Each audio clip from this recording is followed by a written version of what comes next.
Shall we move it along? Yeah, let's move along to a movie that you have spent a lot of money on, Tom. You and I have spent a lot of money on this movie. I watched it twice. I watched it twice in 4D. Yeah, we'll talk about it. Alien Romulus. Alien Romulus. A good alien movie after...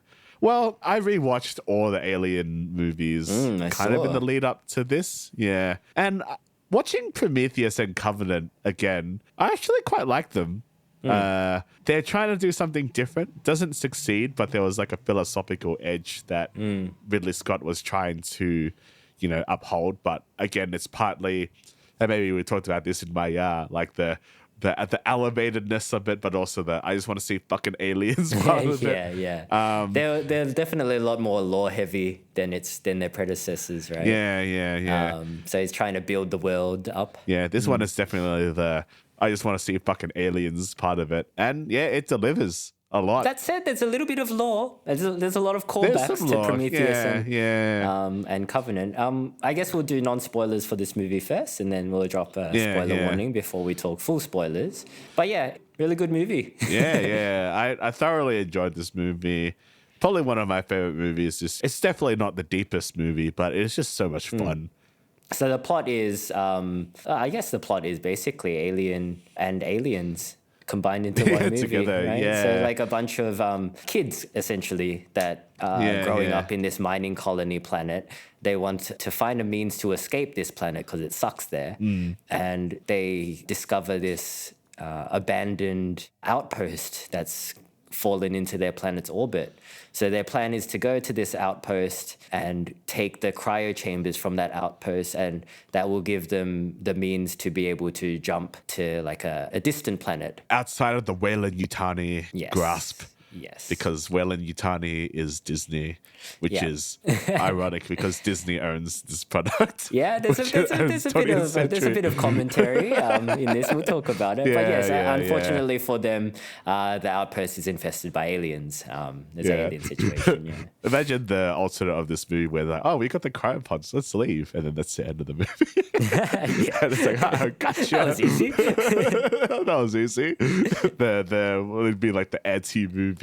But no, that's not the case. But yeah, we follow our two protagonists really is Rain and Andy, who is an android, but she calls it her brother, or calls him her brother. So he's kind of like a repaired Weyland-Yutani older model android. So he's an android, but is not as competent as the other androids that we've seen in this franchise in the past. Yeah. He's more friendly and and likable. At the start, anyway.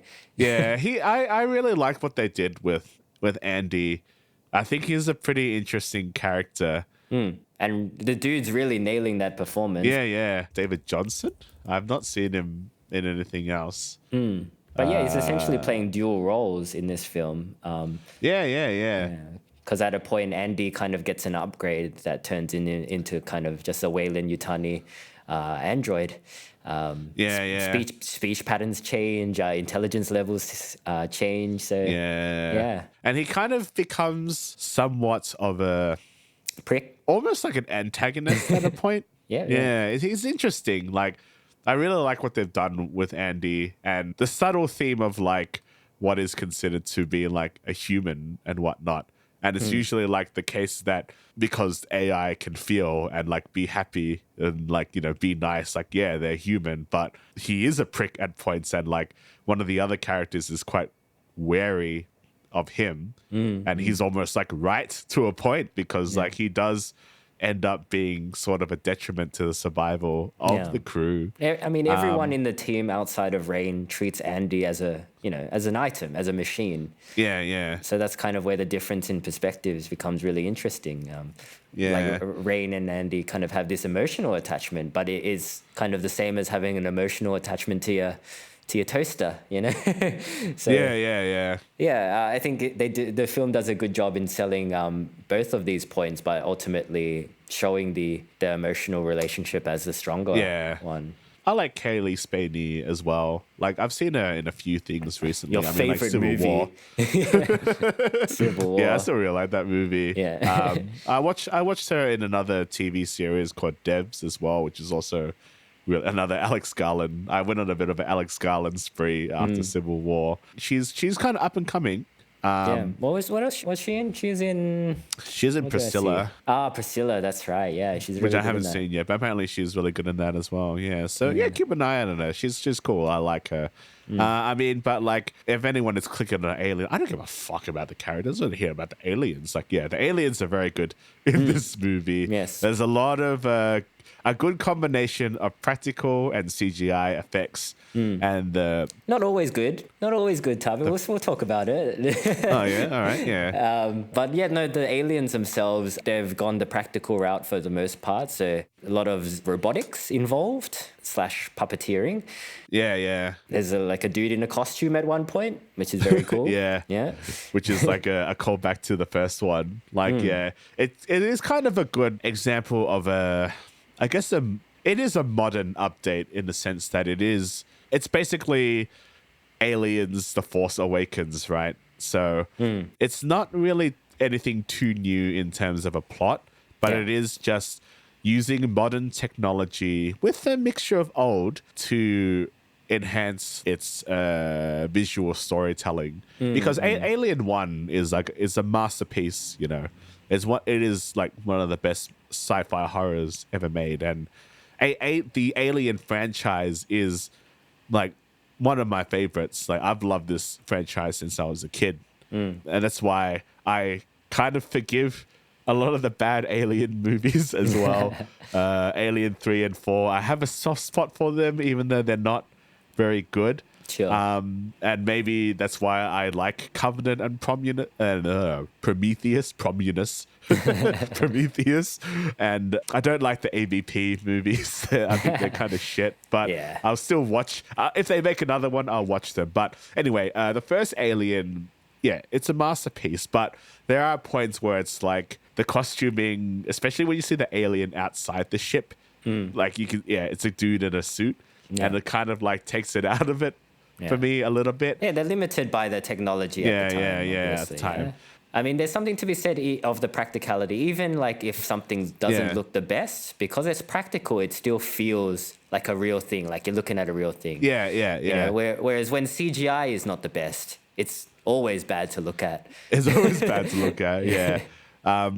But yeah, with this movie, they've like updated the stakes and they've made it like super intense. And the face huggers are so fucking scary, man. I assumed that the face huggers were CGI because there's so many of them at one point. Yeah. But they're all practical, right? Like they're all little machines scurrying around. Or it's a blend, I guess. Yeah, I think it's a blend. There's one really like nightmare shot in this movie. It's where they're first running away from the face huggers and that door is closing. But you can see all the legs trying to, it's like, it's too many legs, man. Fuck. It's too many legs. Goddamn, too many legs. And it's just like, Jesus Christ. And like, that's something that you've seen when you, I guess if you live in Australia, like if you live in the country as well, like you go into your fucking garage and you see that there's a nest of spiders, you see all those fucking legs and it's gross. It's fucking, it's disgusting. And again, I've seen this movie 3 times and all it's fucking like extreme screen. I saw it in IMAX and I saw it in 4D,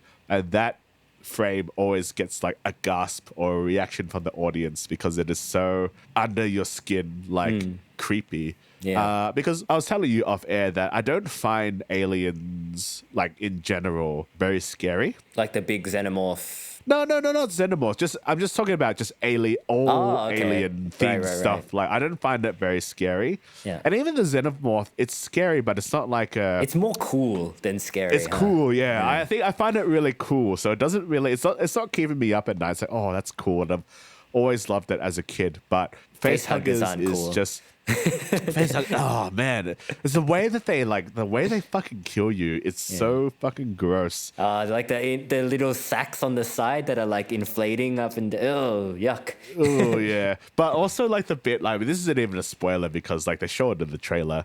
It jumps on the Asian chick, and that's her character. She's just Asian because she's got her little. She says like stuff in Chinese, like because we're all spiritual Chinese people in Asian, and you know how Hollywood loves killing Asians first. That's just a guaranteed. But like, it is what it is. The way that it latches onto her face, and what they've done with the new technology with this is like, there's these side flaps of the face huggers, and when you see it like synchronizing with her breathing and her stomach like moving up and down, and you see the thing, it's just like, it looked fucking gross. It's just like, oh man, it's just like, ooh, and it's just like, oh man, face huggers, and then they've got this long fucking tube that like it pulls out and it tries to get into your mouth. It's just gross. It's like, ugh. But I love it at the same time, man. I really wish. And this happened with Dune 2 as well. Like the popcorn bucket, like the sandworm popcorn bucket. And then there was a face hugger one. I want that, man. Bring that shit back, man. Like, you can probably get that. No, but like, I want to be able to go to the cinema and pay. I don't want to order online and have it shipped and shit. I just want that kind of excitement to come back to Australian cinema. Even like with Deadpool and Wolverine, just have like a stupid fucking Deadpool head bucket thing, and people will buy that shit. I'm not sure why we don't have them in Australia. I don't know, because maybe the cinema industry is not that big here compared to like the US or China. But that's like, I would buy that if I went to the cinema. Everybody would buy it. And that shit was, it'd be a massive moneymaker. I'm honestly flabbergasted, like why we don't get them here. But yeah, I mean, speaking of the cool alien design, like, it's interesting because you don't see an alien for a little while, just like in the first, and in Alien 2, actually. Yeah. But when you see it, man, is it fucking cool. The way that it comes out of that little fucking sack thing. Yeah. I will have to say, what might be lacking in this movie is that the crew themselves are not the most memorable. Not overly memorable. They do kind of feel like teenagers. I mean, like the only people that on the fourth or the third time I watched it was like, there was Navarro, the Chinese girl, and Bjorn, the jerk guy. But I don't even know like the names of I didn't catch his name. Yeah, I didn't catch any of their Bjorn. names. Really. It's Bjorn, but like, there's pregnant girl. Yeah, I'm looking at the credits, and the pregnant girl doesn't even have a character name listed in the cast list. Oh, really? It's K. Okay, all right. And Tyler, Kay and Tyler. So they feel very like, they're not the deepest characters, and I think maybe that it's not really going for that. Sure. But what Fede Álvarez does very well is he knows how to build tension in a pretty simple story. Like, have you seen Don't Breathe? Yeah, that's a movie with an odd twist at the end as well. Yeah. I was kind of like underwhelmed by the premise of that movie because I thought it was just a bit too simple. But when I watched it, I'm like, oh, I can see like why they would pick Fede Álvarez to make Alien, because she uses a lot of these fairly everyday like shit to make it seem scary, like especially the stuff with the dog. Like there's a shot in that movie where the dog's in the car and it seems quite monstrous as well. Yeah. Like, oh, that's cool. So he could use that in spades with this one. Yeah. And I actually quite enjoyed his original Evil Dead remake as well back in, I think it was 2010 or 2011. It's quite grisly. Yeah. And I think it's interesting because this movie, it's pretty violent movie, but it was actually not as grisly as I expected it to be. Even towards the end? Yeah, even towards the end. It's like, it's still fucked, but I was just like, oh, yeah. Like, you know, maybe I'm just fucked. But if you watch Covenant is pretty violent movie. Yeah. I was actually quite surprised by the amount of gore that's in that movie. There's a bunch of like mutilated corpses as well in that. It's pretty unsettling. Yeah. But I think Fede Álvarez, he's good at making movies like in an environment that's kind of like predetermined. Yeah. Like the Evil Dead movie and the Alien franchise, you know, they have this world built for him already, and he's kind of just got to like use what he has like available to create something new. And I think that comes through in things like you know how she's got the little X-ray machine that she uses before she gets chest bursted. That's pretty cool. I mean, we'll talk about it more in spoilers, but like there's a really cool scene involving alien blood that is like that's a great idea that's never been done before, but has always kind of been there in the lore. It's true. Yeah. So it kind of gets ignored in Resurrections, it's like, it's true, actually. Why did they just, anyway. But in this movie, Alien Romulus, he does a great job in utilizing a lot of these ideas. And And the execution is really good as well. Like the thing that sold me on this movie is right at the start of the film, there's a spaceship, and then we pan like to the window of the spaceship, and it shows the instruments in there, and then the instruments light up with this like really retro sound, and I'm like, as soon as the instruments lit up, I'm like, this is gonna be a good movie. I can tell. Like the production design is immaculate in this film. Like it's you can so good. see inspiration from like all of the Alien films and the game even as the well, new Alien ones. Isolation. Yeah, like a lot of it feels like Alien Isolation, actually.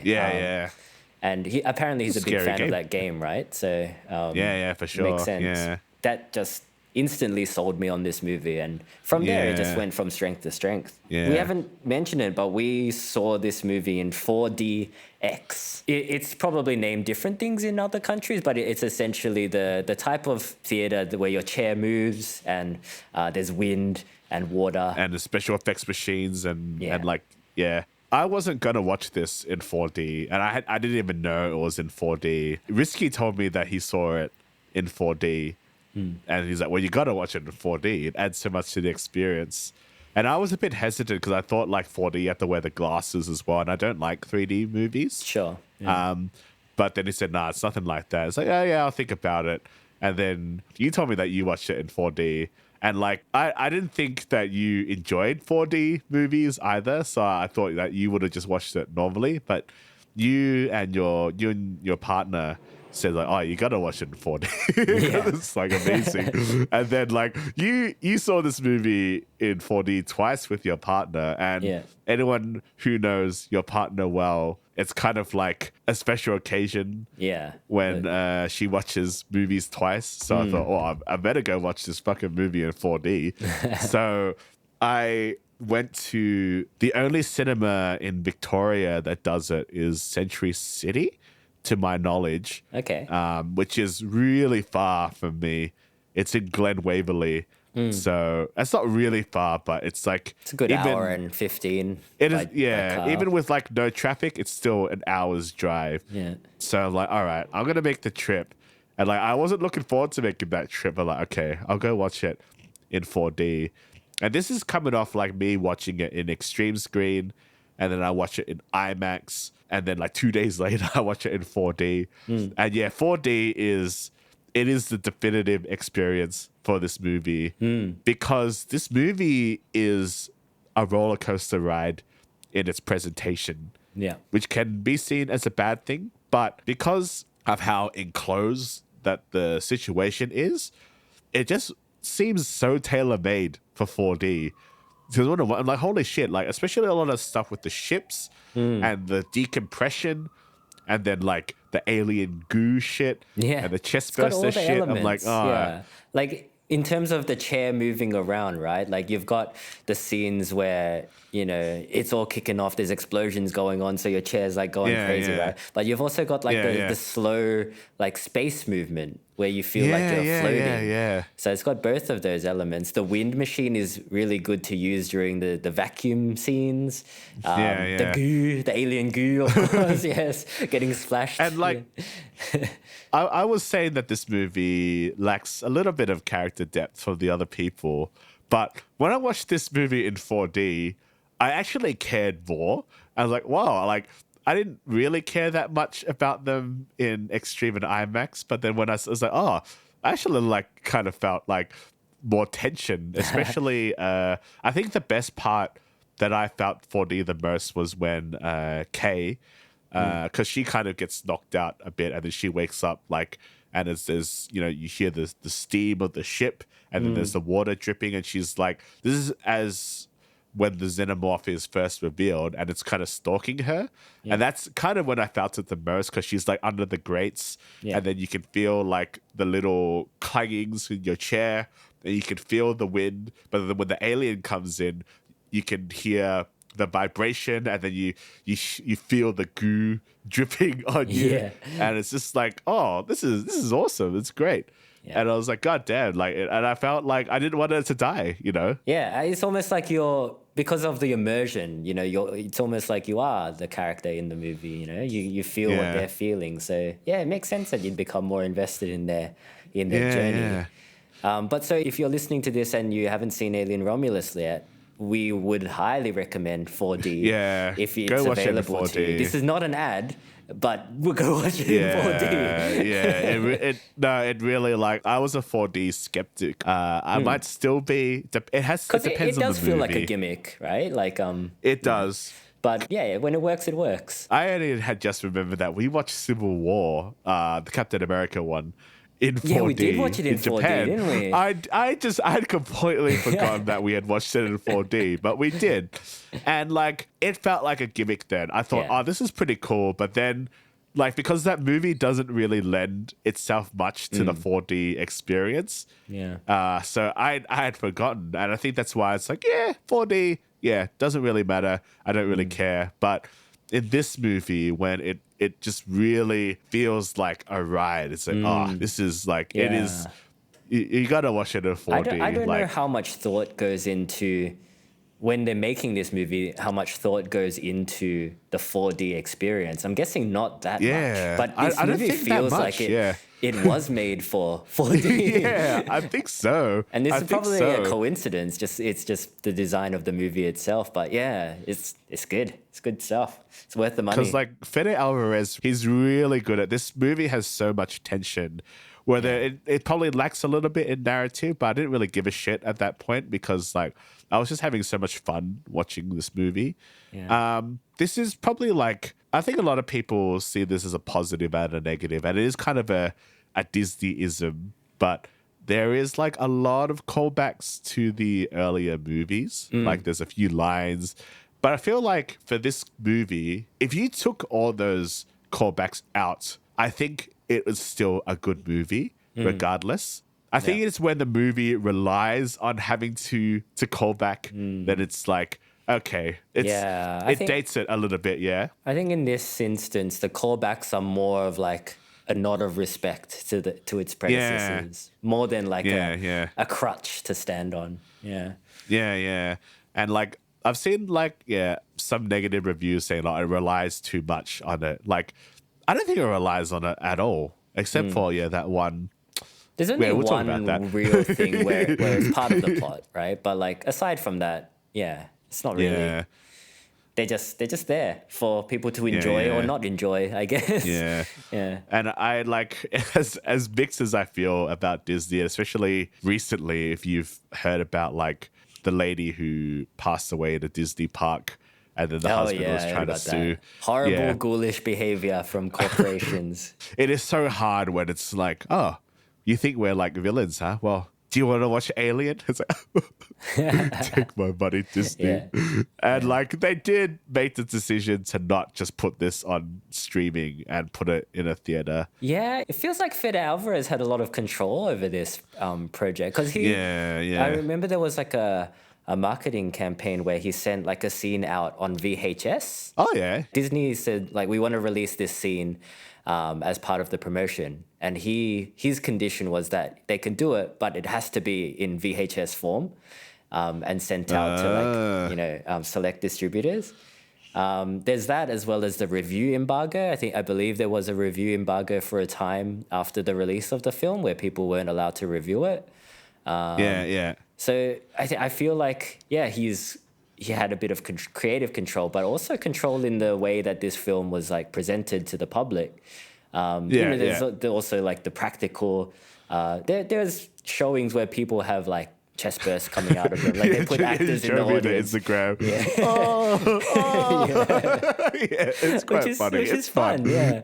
And that's not like a small amount of effort as well. Like I saw like a little documentary snippet thing where they're like, when you do it on film, you can hide stuff with the camera, right? But when you're doing it live, it's essentially a magic trick where you have to hide, like physically hide all of the tubes and stuff that go into that effect.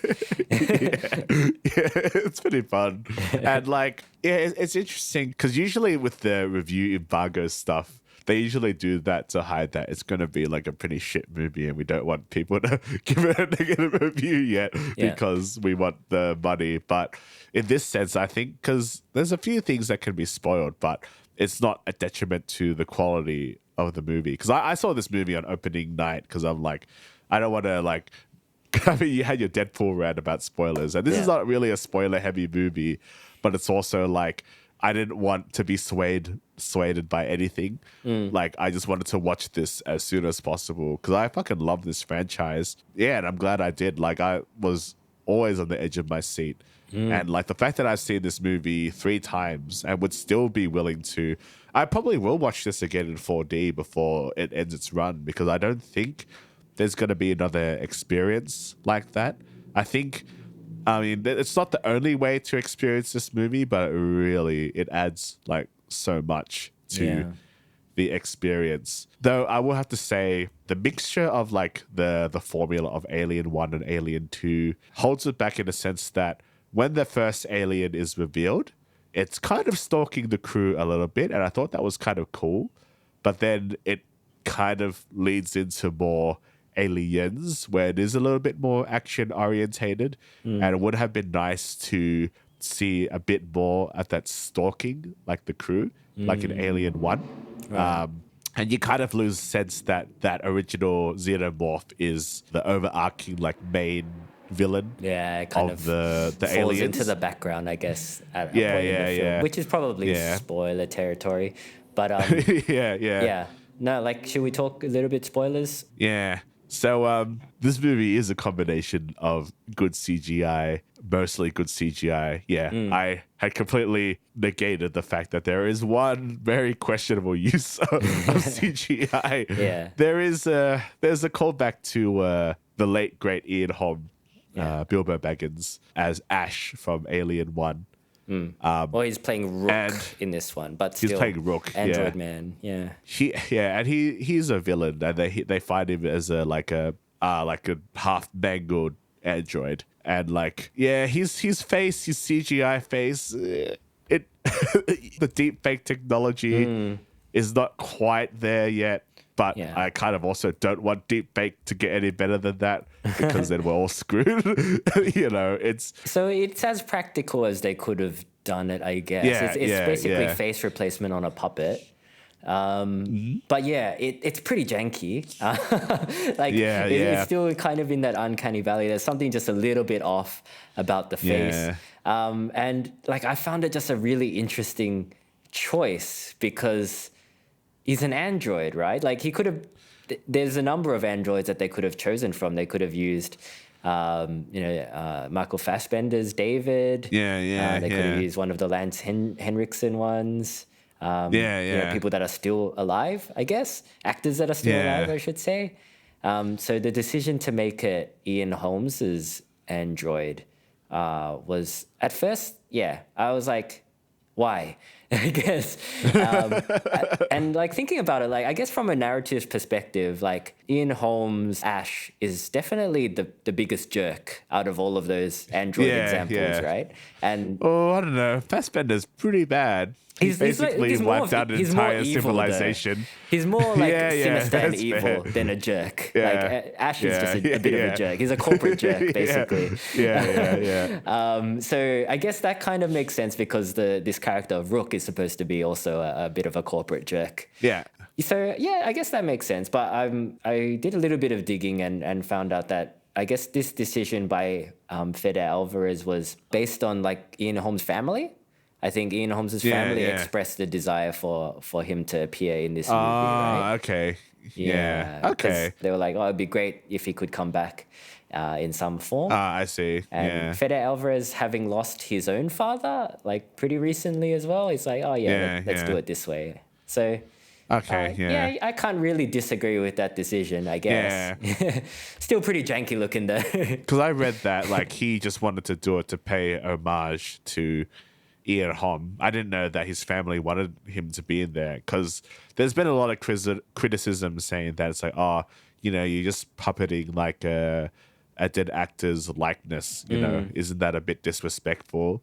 But if his family wanted him to be back into it, then I can't really fault it either. It may look a little bit jank, but I think it does pay respects to Ash, even though he's still a jerk. Like, it's within his character to be like a jerk.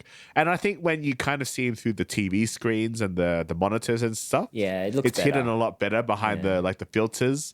It's only when they like find him in person that it's just kind of like, oh yeah, like his lips look a little bit weird. But it's like the first reveal of him is like, ooh, that doesn't look great. yeah. But like, I don't think it doesn't really take away from that much either, because the rest of the movie is just like so enjoyable. There's like, like you let it slide. And like it's probably the most noticeably CGI part of the film. Like the practicality of all of the effects helps sell this movie a lot, especially the end reveal of the human alien, I guess. Yeah. What a climax, man. This movie has probably the second best climax in the franchise, I think. I think the best one is Aliens, when Ripley is fighting the Queen. But yeah, with this one, because there had been like a pretty big action set piece with Rain, because at this point, everyone is basically dead except for the pregnant sister, Kay, and Andy. But there's a plot device, and this is the nod to Prometheus, where they have like this pathogen that can repair human DNA or any DNA, any organic DNA really quickly. And they kind of like, they give it to her because Rook will remote pilot their ship out of the, I was going to say Sevastopol, but that's the isolation. Is that isolation? Yeah, that's isolation. Out of the Romulus, yes. Out of the Romulus, yeah. But she ends up like using it, and like, she's pregnant. She uses it so quickly, Tavi. That's one like narrative flaw that She's hurt, man. She got stung by a tail. But there's not even like a little like shot where she's like thinking about it. She just does it instantly. As soon as Rain leaves, she's like, "Yep, I'm gonna inject this into my neck now." I'm not sure what it's gonna do to me, but yeah, it hurts, man. Getting a tail through your fucking canes, man. It's a big tail. Probably, It's quite painful. She can't run that far. She's dying. She's bleeding. That's why. Isn't that why she's not impregnated by the alien? Because she's gonna die anyway or something. So they just left her. She is pregnant. And then when she uses this thing, it basically creates this human hybrid thing later on, which I didn't see as a climax, because I was saying before I got sidetracked. Like, there'd been that strong action set piece where Cailee Spaeny or Rain has like killed all these aliens. You just turn the anti-gravity field back on because the blood would leak through the hole and like cause a massive like malfunction. Yeah. But yeah. So I actually thought that was the end, and I thought they were going to go for the more sequel bait ending, because it's kind of what they did in Prometheus and Covenant, where it's like the ending is not super clear, but it's also like seems to be adding up to something. Yeah. But as soon as the thing starts like beeping, and then the fucking alien egg thing comes out, and you see that it's like a half person. Yeah. And it grows into this like sort of engineer looking guy with a long ass tail. That's great. That's Alien, right? You know, it's in its definition in the franchise and definition as a broad sense. It is fucking Alien because it looks human, but it's fucked. Right? That design, man, it's fucking amazing. Like, just the smile on his face as well, the pale it's skin. So fucking scary. God damn. And it's gross. It's unsettling as well. And like, you made a really good point about the Alien franchise in that each of the movies are quite different from each other. And it's almost like the world is like a sandbox for the directors to play in and like give it their own flavor, And I think that this moment is like the Fede Álvarez flavor is like the really unsettling shit, like the don't breathe element or the the evil dead element. The pregnant element. The pregnancy, like, man, like just loves like fucking up with babies and shit. Just loves a fucked up pregnancy. But I was just like, oh, what a strong climax, you know, and like. Even the body count, like, because he eventually, like, kills Kay. And then, like, with the little tongue thing that, like, slithers out of his mouth as well. And, like, the fact that they got an actor, like, that's a suit, right? Because they just a very tall man. He's a basketball player, I believe. Okay, yeah. Fucking hell, man. It's like, ooh, it's so cool. I loved it. Robert Bobrovsky, I think. Babushi? I don't know how to pronounce it. I'm sorry. But he's Hungarian. He's a pretty weird looking man. He's a pretty weird looking. He looks. Not he to be arguably mean, looks but alien. Yeah. I don't think they had to stretch that far to create that I'm creature design. I'm just looking at the IMDb like portrait of him. I'm just like, I'm sorry, Robert. Like, but the way that he's like head and neck proportions, it's like they didn't have to do that much. It just goes straight. And yeah, he's a pretty alien looking guy. Yeah. But I was just like, it was just really cool. And then so it's kind of adds something new to the franchise, this new bit of lore. And this is when people said like, like it's just a retread. Yeah, but it's like, nah, man. Like this is a new design and it's done like really well. Not like I guess it's the same plot point from Resurrections, whether this is a nod to Resurrections or not. But that alien hybrid just looked a bit dumb. Just looked like a big puppy dog, which I kind of assume is what they're going for because it's Alan Ripley's kid essentially. Yeah. But it is like sometimes it's cute and it shouldn't be cute. Yeah. Yeah. The way you first see it hunched in that little the tunnel or the duct, the sound design just cuts off. And then you have this moment to be, what the fuck is this shit? It's just like, yeah, it's great. It's a great reveal. Yeah. I think there's a bit of foreshadowing as well. Like the whole thing about Romulus and Remus is like, I guess they didn't work the twin element into it that much, but there's like paintings on the walls of the ship that show an infant suckling at a teat. And then that's kind of what it does to Kay as well. It's like, you don't like that. Yeah. So, yeah. I mean, I think this is like the Ridley Scott-ism of like because Ridley Scott is really good at doing like historical, depending on the movie that you're thinking I of. haven't seen Napoleon, but yes, go on. Yeah, it's the battle sequences are fine, but but he's good at he likes those large scale like historical fiction pieces.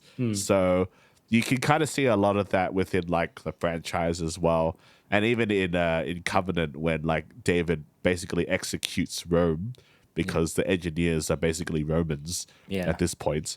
And he's really good at that. And I think that's bled on through like most of the series. This kind of allusion to like the Roman mythology or that kind of thing. And like, Romulus and Remus. And yeah, I thought that was really cool. And it adds like this weird gothic aspect to the movie as well.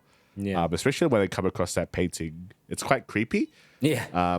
Imagine going to work every day and seeing that shit, Toby. And seeing that, yeah. It's like, man, like you're like working for the company. It's like, so like, are we the bad guys? Like, nah. Fine. No, don't worry about it. It's all good. Nah, don't worry. We're just like, can you keep harvesting the black goo for us from these demon nightmare spawn? It's just like the start when like they first discover that like rock that has the alien in it. And they're just like standing, they're like just standing over it in like this like formation where it just looks super evil. That's great. That was very 2001 Space Odyssey, wasn't it? Yeah. Just the music as well. Yeah. She does like kill the hybrid or the offspring as it's called. Or she shoots it into space. It's probably not dead.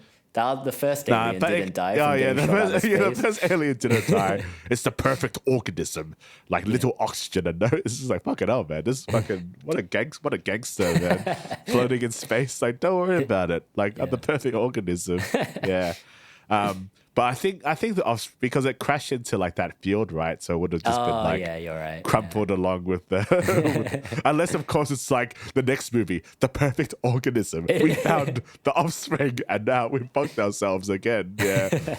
It's just I think there's something satisfying about a bunch of corporates getting just absolutely wrecked by the very thing that they've tried to create.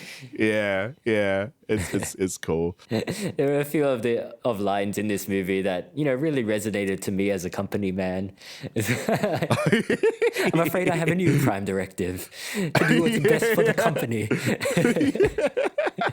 Good shit. Are you Ian Hov, Dad? Yeah. I guess I'm Andy, then I'm the dumbass. But then it's like, yeah. You've corrupted me. I'm afraid I have a new directive. It was best for the company. Yeah. It's great. Good movie, yeah. man. Good movie. Good movie. Yeah. No, thoroughly enjoyed it. I'm looking forward to watching it again. Yeah, I think I will probably. It's just like, it's just good. Yeah, I guess we've been starved for like a good aliens content for a while. Go watch it in 4D. I'd say for sure. Yeah, 4D experience. If there's one movie you watch in 4D this year, this is the one probably. Yeah, I reckon Furiosa might be all right in 4D as well. Actually, Furiosa might have been all right. Maybe Borderlands. Yeah, okay. Let's go spend $35 on Borderlands, Harvey. I only spent $15 to go watch Romulus in 4D. Nice. On Tuesdays, it's Village, so it's half price Tuesdays. So it's like $15. I'm like, yeah. I went to a fucking cafe because I got there early.